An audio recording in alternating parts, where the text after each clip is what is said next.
He did it so well, we had take-home pay rising faster than it had in 30 years. Our corrupt leadership, remember this, our corrupt leadership said if you put tariffs on China, prices will go up.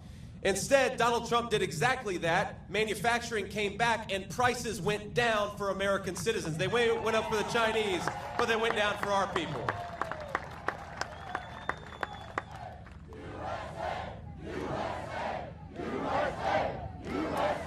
Because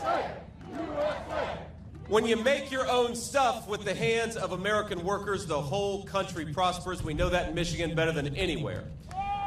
Now, our corrupt leadership said if you enforce the border, people south of the border are going to suffer. But Donald Trump recognized that his first responsibility as president was to the American citizen and not to anybody else. So he shut down that border.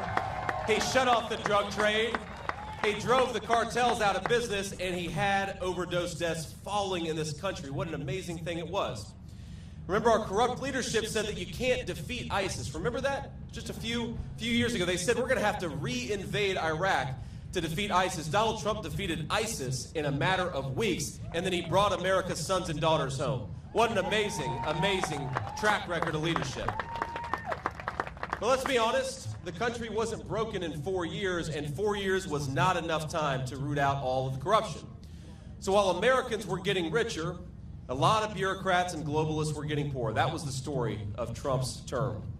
So Kamala Harris, she and her corrupt handlers, they came up with a plan. Now, they couldn't beat Donald Trump in an honest debate, so they decided to engage in censorship.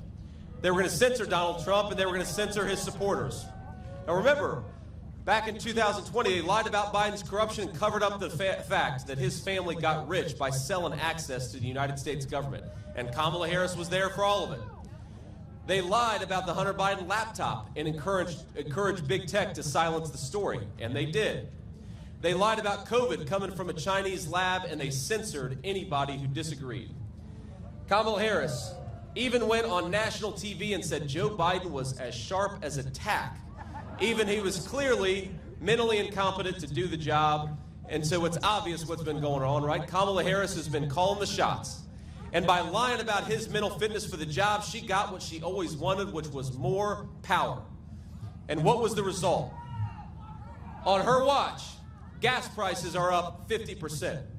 Housing costs have doubled. You talk to a young person today, young people cannot afford to buy a home in their own country. We're turning a generation of 20 and 30-year-olds into permanent debtors. Donald Trump and I believe young people ought to own a stake in their own country, be able to build a life and start a family. That's what we're fighting for.